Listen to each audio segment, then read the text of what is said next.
friends, I am Syed Yaqub and you are watching ISM Education. Friends, बहुत से लोगों ने मुझे डीएम किया था कि माइक्रोसॉफ्ट एक्सेल का इंट्रोडक्शन, उसके कुछ कमांड्स जो शुरुआत में मुझे यूज़ करना है, या माइक्रोसॉफ्ट एक्सेल कब आया, उससे पहले उस तरह के कौन से सॉफ्टवेयर्स मार्केट में थे, उन सब पर कुछ वीडियो डाली है।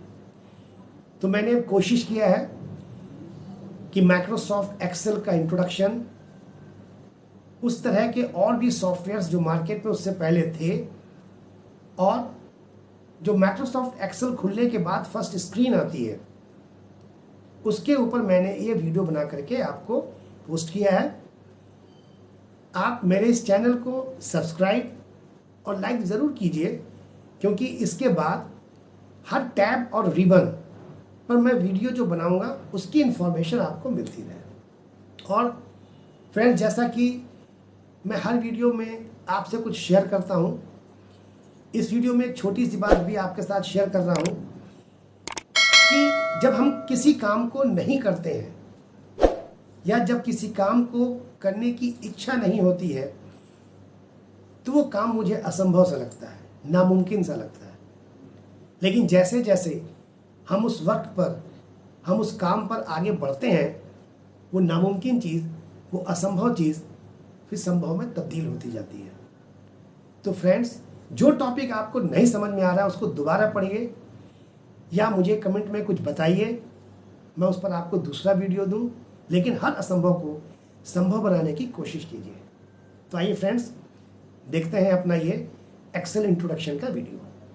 तो MS एक्सेल के इंट्रोडक्शन के लिए सबसे पहले हम लोग को ये जानना ज़रूरी है कि एक्सेल किस कंपनी का प्रोडक्ट है, किस फैमिली में आता है। तो इसको जानने के लिए आइए हम इसका इंट्रोडक्शन पहले देखते हैं MS एक्सेल का। माइक्रोसॉफ्ट कॉरपोरेशन एक कंपनी है जो अमेरिकन कंपनी है और जिसके ओनर यानी फाउंडर हैं बिल गेट्स। बिल गेट्स ने MS एक्सेल नाम का एक पैकेज तैयार करके मार्केट में लॉन्च किया, जिसको हम लोग माइक्रोसॉफ्ट एक्सेल के नाम से भी जानते हैं। लेकिन इसके डेवलपर बिल गेट्स नहीं थे। तो MS एक्सेल को या माइक्रोसॉफ्ट एक्सेल को जिसने डेवलप किया था, उनका नाम था चार्ल्स सिमनी, जो माइक्रोसॉफ्ट कॉरपोरेशन में काम करते थे।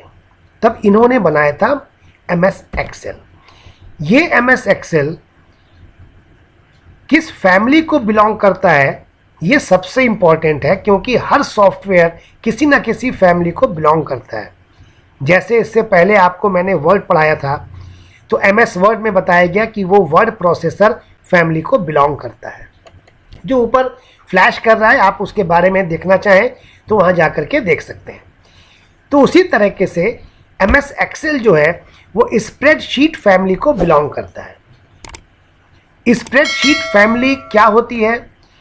तो आइए सबसे पहले एक्सेल से पहले हमें ये जानना ज़रूरी है कि स्प्रेडशीट फैमिली क्या होती है। तो स्प्रेडशीट एक कंप्यूटर पे ऐसी व्यवस्था है जिसमें हम डेटा की एंट्री किसी एक सेल में करते हैं।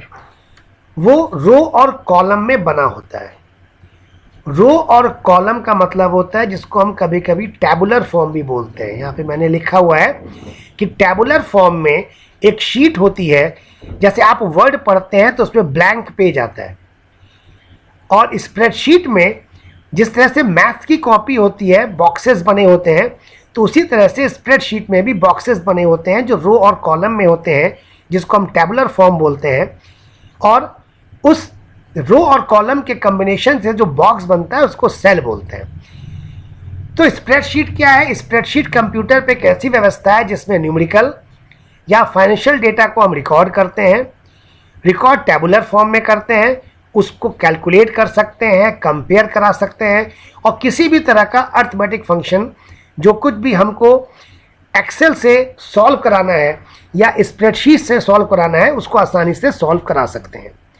तो स्प्रेडशीट एक ऐसा पेज है जिसमें रो और कॉलम बना होता है, जिस पे हम आसानी से मैथमेटिकल कैलकुलेशन कर सकते हैं। तो ये था स्प्रेडशीट।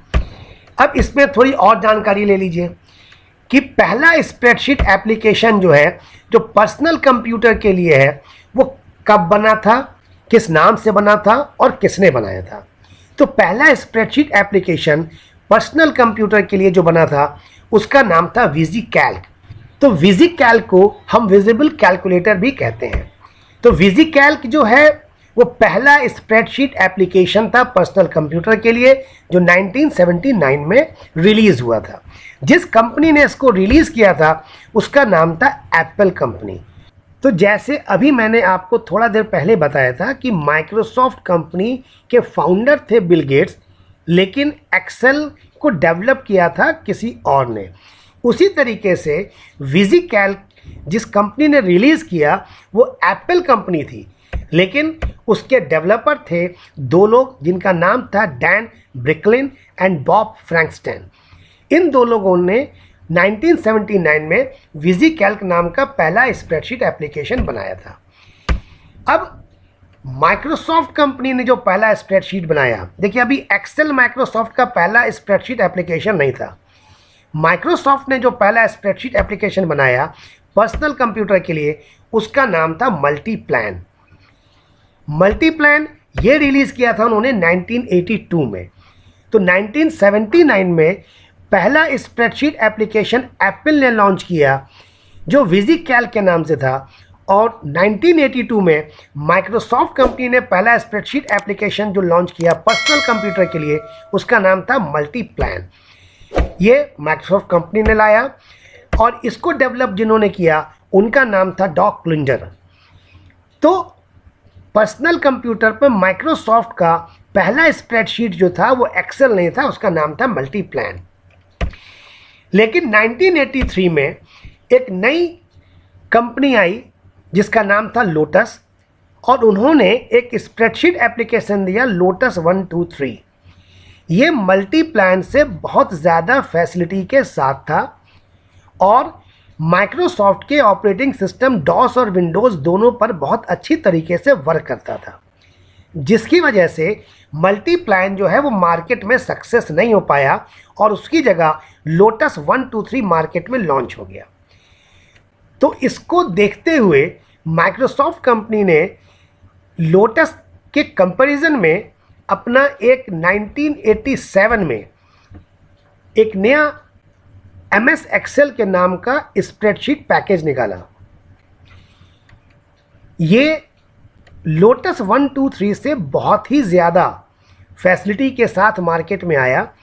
इसमें हम डेटा को कैलकुलेट भी कर सकते हैं, हम इसमें ग्राफ भी बना सकते थे, डेटा को सॉर्टिंग कर सकते हैं, फाइल को या शीट को हम प्रोटेक्ट कर सकते हैं पासवर्ड के थ्रू, किसी भी डेटा का सब टोटल निकाल सकते हैं, हाइपरलिंक दैट मीन्स कि एक फाइल से दूसरे फाइल में भी जा सकते हैं, व्हाट इफ एनालिसिस जो बहुत अच्छा ऑप्शन है एक्सेल का, जिसका वीडियो मैंने बनाया हुआ है जो ऊपर फ्लैश कर रहा है, आप चाहें तो वहाँ जाके देख सकते हैं।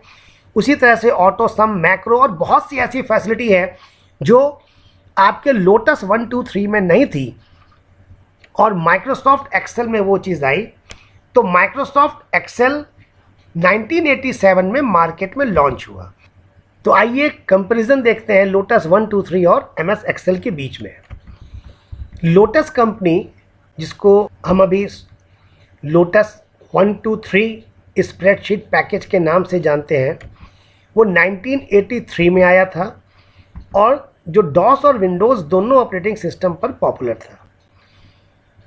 उसी बीच MS एक्सेल जो माइक्रोसॉफ्ट कंपनी का था वो 1987 में आया था और वो बहुत ज़्यादा पॉपुलर था विंडोज़ ऑपरेटिंग सिस्टम के लिए। लोटस आगे इसलिए नहीं बढ़ पाया क्योंकि IBM कंपनी ने लोटस को 1995 में परचेज कर लिया और 2013 में लोटस कंपनी के सॉफ्टवेयर लोटस 123 को उन्होंने क्लोज कर दिया। तो जब लोटस का मार्केट यहाँ से क्लोज हो गया तो माइक्रोसॉफ्ट एक्सेल जो बहुत ही पॉपुलर सॉफ्टवेयर था विंडोज़ ऑपरेटिंग सिस्टम के लिए, वो मार्केट में आ गया। ये जो प्रेजेंटेशन मैंने अभी आपको दिया, इसका लिंक डिस्क्रिप्शन बॉक्स में दिया हुआ है, आप वहाँ से जा कर के उसको डाउनलोड कर सकते हैं। और किसी भी वीडियो को मेरे बीच में जंप मत कीजिए, हो सकता है कुछ इंपॉर्टेंट टिप्स उसमें छूट जाए तो आपको समझने में परेशानी हो। और आपका भी कोई प्रॉब्लम हो तो आप कमेंट बॉक्स में नीचे दें, मैं कोशिश करूँगा कि आपकी प्रॉब्लम को सॉल्व किया जा सके। चलिए आइए आगे देखते हैं। अब यहाँ से प्रैक्टिकल चालू होता है MS एक्सेल की शुरुआत का, यानी इंट्रोडक्शन का। तो जैसे ही आप एक्सेल को ओपन करते हैं तो आपको एक्सेल का स्क्रीन नज़र आता है।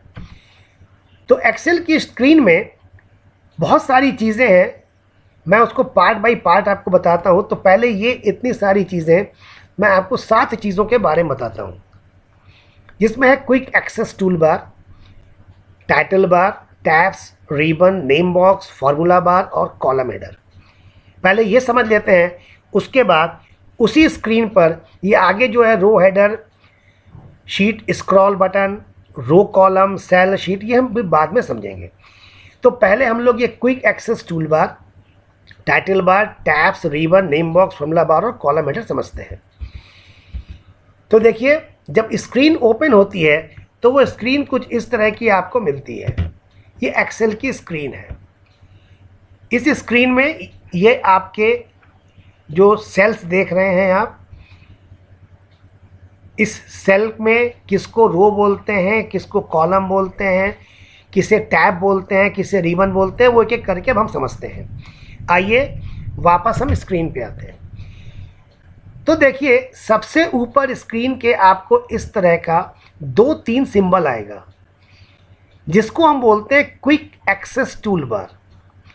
इसका ये मतलब होता है कि ऐसा कोई ऑप्शन जिस पर आप बार बार काम करते हैं और आपको उसे खोजना पड़ता है कि वो कहाँ पर है, तो उसको खोजने में जो आपका टाइम लगता है, तो आप उस ऑप्शन को ला करके यहाँ पर ऐड कर सकते हैं। ये हम आपको आगे पढ़ाएंगे कि क्विक एक्सेस में कैसे ऐड करते हैं हम अपने ऑप्शंस को, ताकि बगैर किसी मेन्यू में या टैब में गए हम यहीं से अपने ऑप्शन को पा सकें। तो जिस जगह से मुझे स्क्रीन पर ही वो ऑप्शंस नज़र आते हैं, उसी को हम बोलते हैं क्विक एक्सेस टूल बार। उसके बाद ये जो file, home, insert, page layout दिया हुआ है, इनको हम बोलते हैं टैब्स।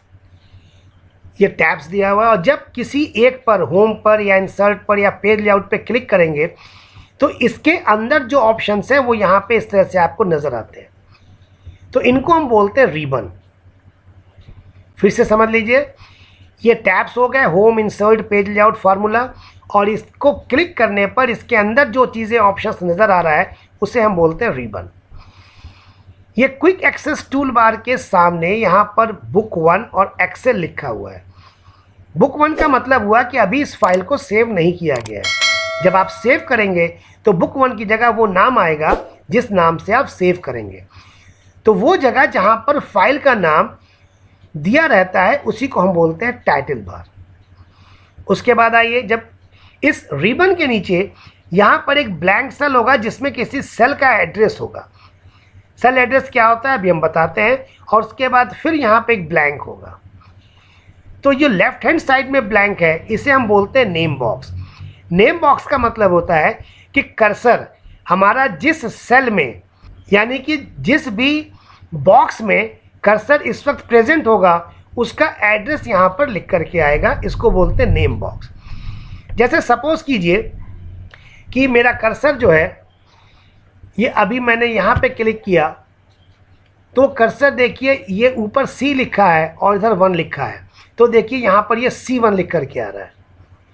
अगर मैंने कर्सर को यहाँ पे क्लिक किया जो इसमें F है और यहाँ पे 4 है, तो ये F कॉलम कहलाता है, ये 4 रो कहलाता है। तो देखिए अब नेम बॉक्स में ये आपका F4 लिख के आ रहा है। तो नेम बॉक्स का मतलब होता है कर्सर इस वक्त जिस सेल में प्रेजेंट होगा वो नाम हमारा नेम बॉक्स में आएगा। उसके बाद है ये फार्मूला बार। फार्मूला बार का मतलब होता है कि अब सेल में जो कुछ लिखा होगा, जो वैल्यू लिखी होगी वो वैल्यू लिख के आएगी, या जो फार्मूला लिखा होगा वो फार्मूला लिख के आएगा। तो नेम बॉक्स सेल का एड्रेस, और फार्मूला बार का मतलब सेल में जो वैल्यू लिखा है। आइए देखते हैं।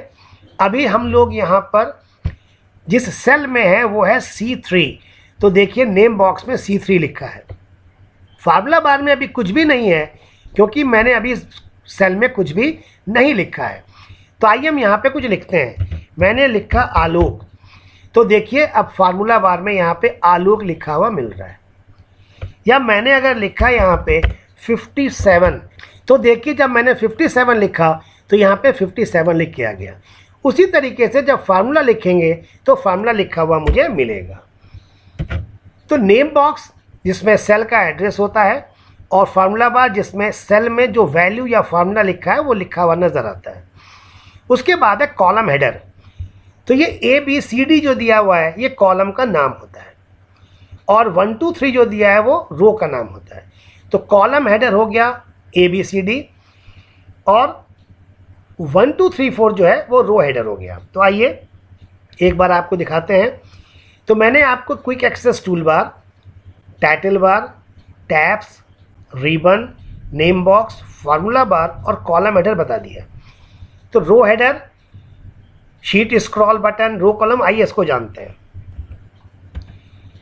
तो अब देखिए रो हेडर जो 1 2 3 4 आ रहा है, मैंने थोड़ा देर पहले बताया था आपको कि ABCD जो है वो कॉलम हेडर है और ये 1 2 3 4 5 6 जो है ये रो हेडर है। अब ये जो ABCD के अंदर इस तरह से वर्टिकल जो आपको ये नज़र आ रहा है सब बॉक्सेस, तो ये कॉलम कहलाता है। और 1 2 3 में ये जो आपको एक हॉरिजॉन्टल रो नज़र आ रहा है तो ये सब कहलाता है रो। तो कॉलम और रो से मिल करके ये जो बॉक्स बनता है इसको हम बोलते हैं सेल।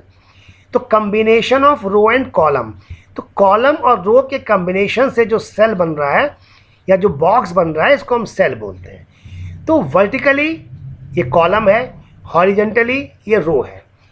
उसके बाद नीचे शीट 1, शीट 2, शीट 3 है। अलग अलग शीट है तो हम उसको शीट बोलते हैं। शीट 3 एक शीट कहलाएगी, लेकिन इन सारी शीटों को जब मिला देंगे तो ये वर्कशीट कहलाएगी। फिर से समझ लीजिए, एक सिंगल शीट जो है वो शीट हो गई और शीट 1, शीट 2, शीट 3 तीनों को मिला करके बोलेंगे तो बोलेंगे कि ये वर्कशीट है। और एक वर्कबुक है। वर्कबुक मतलब एक्सेल की फाइल को जब सेव करते हैं तो हम उसको वर्कबुक बोलते हैं। दैट मीन्स कि वर्कबुक के अंदर वर्कशीट हो गया और वर्कशीट के अंदर शीट हो गया। तो अगर आपको मेरा ये वीडियो समझ में आ रहा है और आप चाहते हैं कि आगे भी इसी तरह का वीडियोस आपको मिलता रहे या उसकी इन्फॉर्मेशन आपको मिलती रहे तो आप सब्सक्राइब कीजिए, लाइक कीजिए, ताकि आपको सारी इन्फॉर्मेशन अगले वीडियो की भी हम दे सकें। आइए इस पर थोड़ा और प्रैक्टिकल देखते हैं। तो मैंने अभी आपको जो फर्स्ट स्क्रीन खुल रही है उसमें कुछ चीज़ों को बताया। अब कुछ क्वेश्चंस इसके ऊपर हम चेक करते हैं। मैंने कुछ क्वेश्चंस यहाँ पे लिखे हुए हैं, इसका भी PDF है, आप उसको चाहेंगे तो डाउनलोड कर लीजिएगा, क्वेश्चंस देख लीजिए। सबसे पहला है कि हम शीट में मूव कैसे करेंगे। तो शीट में मूव करने के लिए जो आपके कीबोर्ड में कर्सर कंट्रोल की होती है उससे आप चाहें तो लेफ्ट राइट सेंटर इस तरह से जा सकते हैं। दूसरा, आप माउस के क्लिक करके भी किसी भी सेल में जा सकते हैं। तीसरा, आपके पास टैब बटन है कीबोर्ड में, आप टैब से भी आगे चाहें तो जा सकते हैं। आपके पास कीबोर्ड में एक इंटर या जिसको कहीं पर रिटर्न बटन भी बोलते हैं। तो रिटर्न में दोनों ऑप्शन होता है, आप सेट करते हैं। कैसे सेट करेंगे ये आगे मैं आपको बताऊंगा। सेट करने का मतलब है कि अगर हम इंटर प्रेस करें तो कर्सर नीचे आए या कर्सर आगे जाए, ये भी सेट हम कर सकते हैं। तो कहाँ से सेट होगा ये हम आपको आगे बताएंगे। तो मूव करने के लिए सिंपल जो तरीका है वो कर्सर कंट्रोल की है, टैब है, इंटर बटन है और माउस क्लिक है। दूसरी एक और चीज़ आपको बता दें कि सपोज कीजिए आप देखना चाहते हैं कि टोटल नीचे नंबर ऑफ रोज एक्सेल में कितना होता है। उसके लिए एक बार आप एंड की को प्रेस करेंगे, जो आपके कीबोर्ड में एंड का बटन दिया होगा, और कर्सर कंट्रोल की डाउन वाली एरो की को आप एक बार प्रेस करेंगे तो देखिए आप लास्ट वाले रो में पहुंच गए 104856। उसी तरह से फिर सबसे पहले जाना है तो एंड की फिर प्रेस करेंगे और कर्सर कंट्रोल के टॉप एरो वाले बटन पे प्रेस करेंगे तो हम फिर वापस पहुंच जाएंगे रो नंबर 1 पे। इसी तरीके से कॉलम के लास्ट में जाने के लिए आप एंड प्रेस करेंगे और कर्सर कंट्रोल की का जो राइट हैंड साइड का एरो है उस पर क्लिक करेंगे तो हम लास्ट में चले गए XFD। तो ये आखिरी कॉलम है एक्सेल का। वापस फिर कॉलम ए में आना है तो हम एंड की प्रेस करेंगे और अब लेफ्ट हैंड साइड का जो कर्सर कंट्रोल की का एरो है उस पर जैसे ही प्रेस करेंगे तो हम यहाँ पे पहुँच गए A1 पे। तो ये सिंपल सा कुछ तरीका मैंने बताया आपको कि सेल में मूव कैसे करते हैं।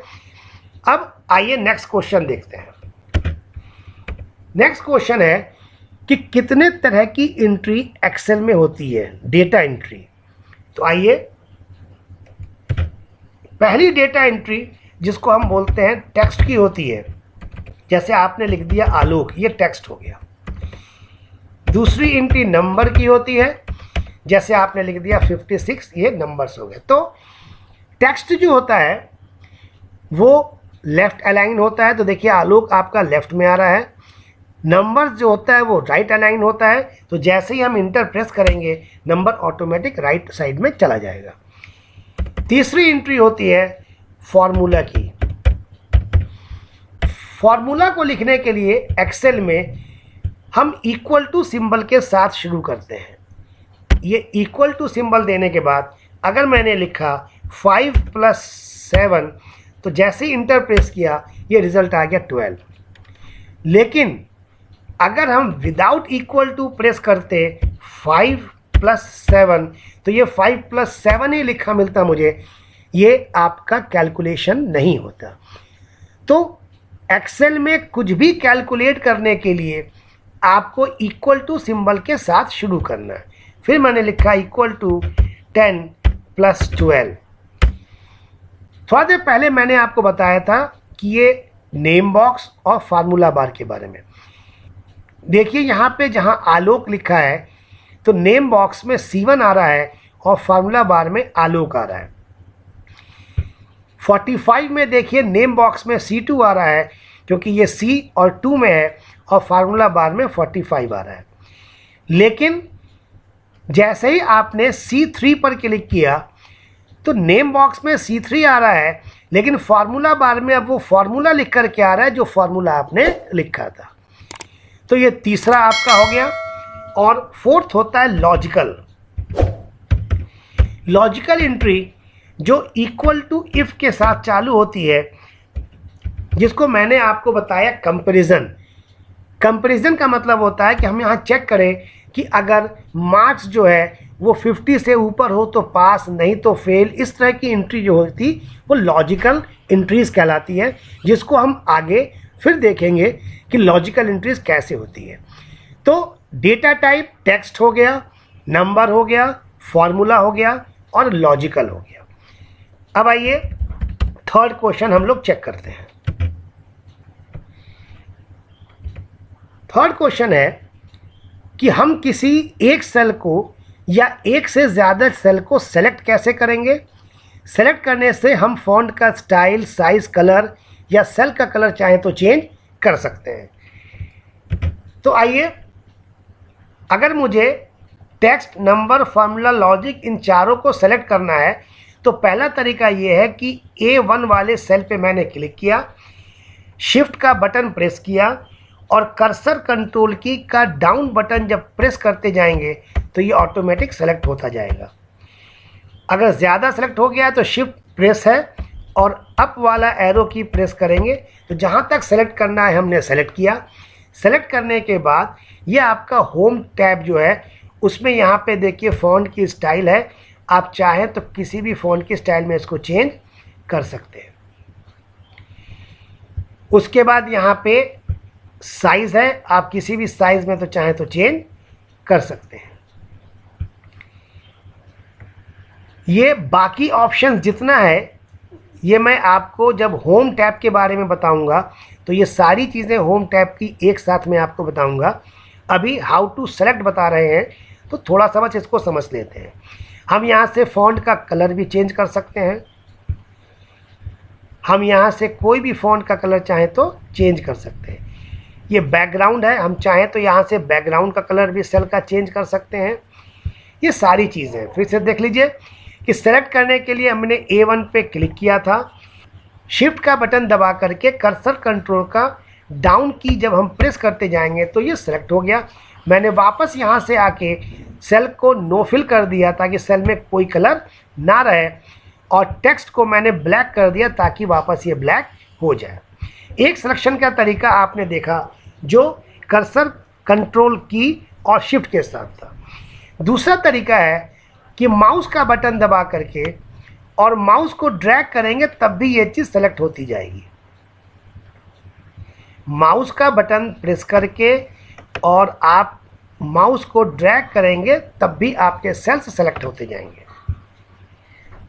तीसरा तरीका है कि जहां से आपको सेलेक्ट करना है वहां पर क्लिक कर दीजिए। सपोज कीजिए मैंने A1 में क्लिक किया और शिफ्ट का बटन दबा करके मैंने यहाँ पे I7 पे क्लिक किया, तो शिफ्ट का बटन दबा करके अगर हम I7 पे क्लिक करेंगे तो A1 से I7 टोटल सेलेक्ट हो जाएगा। फिर से समझ लीजिए, अगर मुझे टेक्स्ट से ले करके और ये 22 तक, यानी टेक्स्ट, आलोक, नंबर 45, फार्मूला 22, इन तीनों को एक साथ सेलेक्ट करना है, तो एक तो तरीका है कि एक बार A1 पे क्लिक कीजिए, क्लिक करके माउस से ड्रैग करके भी आप चाहें तो सेलेक्ट कर सकते हैं। तो मैंने ड्रैग किया तब भी सेलेक्ट हो गया, ये एक तरीका हो गया। दूसरा मैंने बताया कि शिफ्ट दबा करके कर्सर कंट्रोल की से भी चाहें तो सेलेक्ट कर सकते हैं, ये दूसरा तरीका। तीसरा भी बताया, A1 पे क्लिक कीजिए और शिफ्ट दबा के 22 पर क्लिक कीजिए तो वहाँ से यहाँ तक ये चीज़ सेलेक्ट हो जाएगी। एक तरीका और है कि आपको सिर्फ टेक्स्ट और सिर्फ 22 को सेलेक्ट करना है, तो अगर टेक्स्ट पर क्लिक करते हैं और फिर 22 पे करते हैं तो टेक्स्ट हट जाता है और सिर्फ 22 सेलेक्ट होता है। या अगर टेक्स्ट पे क्लिक करके शिफ्ट के साथ 22 पे क्लिक करते हैं तो सारी चीज़ें सेलेक्ट हो जाती हैं। तो अलग अलग सेल को सेलेक्ट करने के लिए आप कंट्रोल की के साथ सेलेक्ट करते हैं। आपने टेक्स्ट पे क्लिक किया और कंट्रोल प्रेस करके 22 पे क्लिक किया, जहाँ जहाँ क्लिक करेंगे सिर्फ वही सेल सेलेक्ट होगा, बाकी सेल सेलेक्ट नहीं होगा। तो आप किसी को भी सेल को सेलेक्ट करके और चाहें तो यहाँ से फ़ॉन्ट का कलर और यहीं से आप फ़ॉन्ट का साइज़, ये साइज़ बढ़ रहा है, ये साइज़ कम हो रहा है, फ़ॉन्ट का स्टाइल, आप स्टाइल भी चेंज कर सकते हैं। देखिए आप स्टाइल चेंज हो गया तो कर्सर का किस तरह का कर्सर हो गया। आप स्टाइल भी चेंज कर सकते हैं, साइज़ चेंज कर सकते हैं। तो आप जिस जिस सेल को सेलेक्ट करते हैं उस पर बहुत सा वर्क कर सकते हैं, जो आगे हम लोग देखेंगे। फिलहाल अभी आपको मैं बता रहा हूँ कैसे सेलेक्ट करेंगे। तो एक तरीका मैंने बताया आपको, शिफ्ट और कर्सर कंट्रोल की के साथ, एक माउस ड्रैग के साथ, एक शिफ्ट क्लिक के साथ और एक कंट्रोल क्लिक के साथ। कंट्रोल क्लिक सिर्फ उसी सेल को सेलेक्ट करता है जिस पर हमने क्लिक किया। शिफ्ट क्लिक बिगिनिंग से लेके एंड तक सारे सेल को सेलेक्ट कर लेता है। तो आइए अब नेक्स्ट क्वेश्चन देखते हैं। तो फोर्थ क्वेश्चन है how to edit a cell, यानी अगर किसी सेल में कुछ गलत लिखा गया है तो उसको मॉडिफाई या एडिट कैसे करेंगे।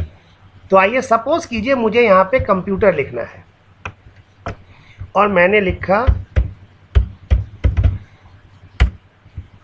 कंप्यूटर, यहाँ पे एम की जगह में गलती से एन लिखा गया है। अब हम चाहते हैं कि उस स्पेलिंग को ठीक किया जाए। तो पहला तरीका है कि सेल पे क्लिक कीजिए तो ऑटोमेटिक फार्मूला बार में वही चीज़ लिखी हुई मिलेगी।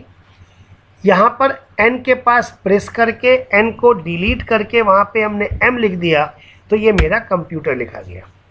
फिर से समझ लीजिए, सेल में जब क्लिक करेंगे तो फार्मूला बार में वो चीज़ लिखी हुई मिलेगी मुझे। वहाँ पे क्लिक करके जो भी मुझे चेंज करना होगा वो हम चाहें तो चेंज कर सकते हैं। ये पहला ऑप्शन था। दूसरा ऑप्शन है कि इसी सेल में आकर के आप डबल क्लिक करेंगे। तो जैसे ही मैंने डबल क्लिक किया तो मुझे कर्सर मिल गया। जब कर्सर मिल गया तो उस कर्सर के पास जा करके फिर मुझे जो चेंजेस करना था मैंने वो चेंज करके इंटर कर दिया, तो ये आपका फिर ठीक हो गया। तो पहला ऑप्शन था कि सेल में क्लिक करके फार्मूला बार में जाएंगे, दूसरा ऑप्शन था कि इसी सेल में हम डबल क्लिक करेंगे, तीसरा ऑप्शन है कि सेल में आकर के और हम F2 प्रेस करेंगे। तो जैसे ही हमने F2 प्रेस किया तो मुझे कर्सर वहीं पर मिल जाएगा, देखिए, और फिर मुझे जो भी चेंज करना था वो चेंज मैंने कर दिया।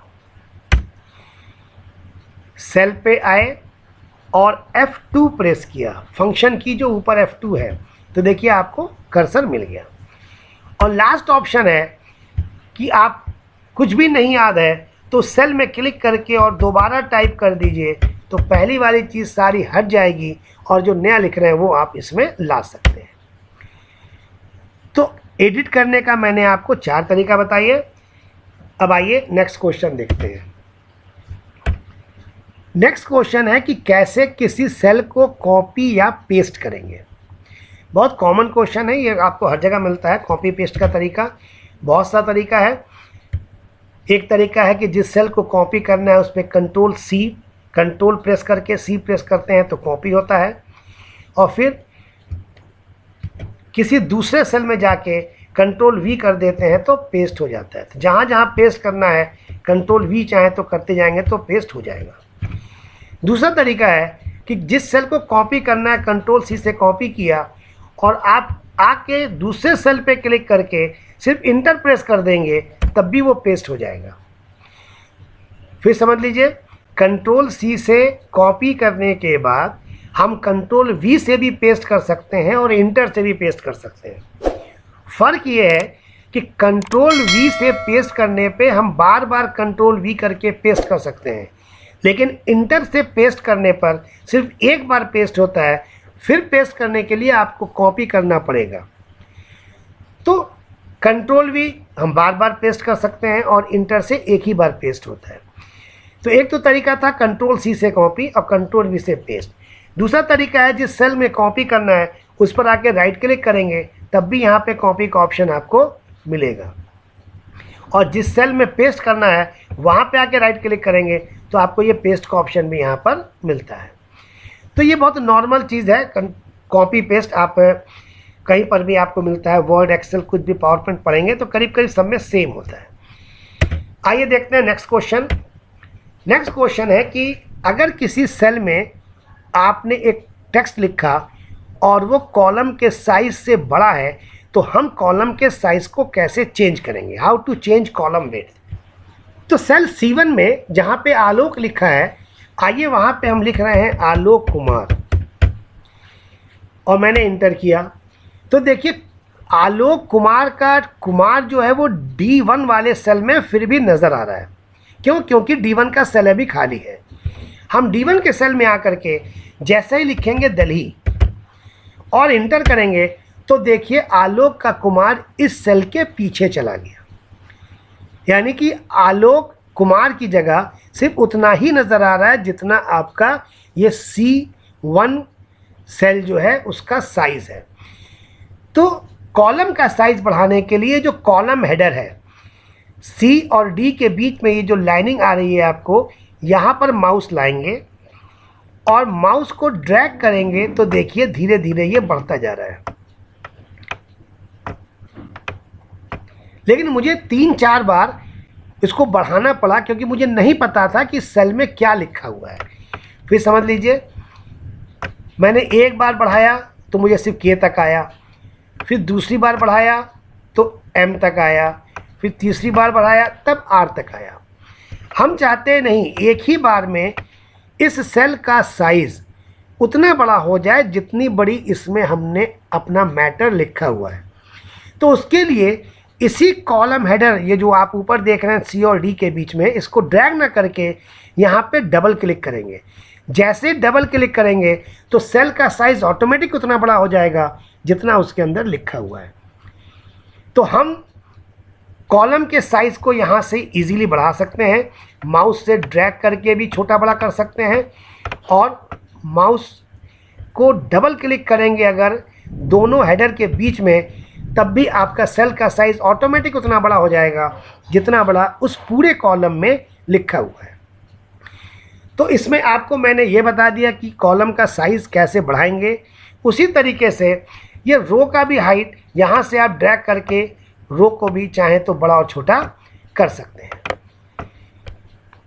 तो फ्रेंड्स, इसके बाद एक्सेल में होम टैब में ये जितनी चीज़ें आप देख रहे हैं रिबन में, इनका प्रैक्टिकल मैं लेके आऊँगा और ये सारी इन्फॉर्मेशन आपको मिले, इसके लिए आप चैनल को सब्सक्राइब कीजिए, लाइक कीजिए, ताकि अगला जैसे ही हम आपको वीडियो अपलोड करें उसकी इन्फॉर्मेशन आपको मिल जाए। और आपको भी किसी टॉपिक के बारे में अगर कोई इन्फॉर्मेशन चाहिए तो आप मुझे कमेंट बॉक्स में लिखें, मैं उसका वीडियो बना करके आपको अपलोड करूँगा। और इस वीडियो में आपने जो भी PDF देखा, अगर आपको उसे डाउनलोड करना हो तो डिस्क्रिप्शन बॉक्स में उसका लिंक दिया हुआ है, आप चाहें तो डाउनलोड कर सकते हैं। Okay friends, good bye.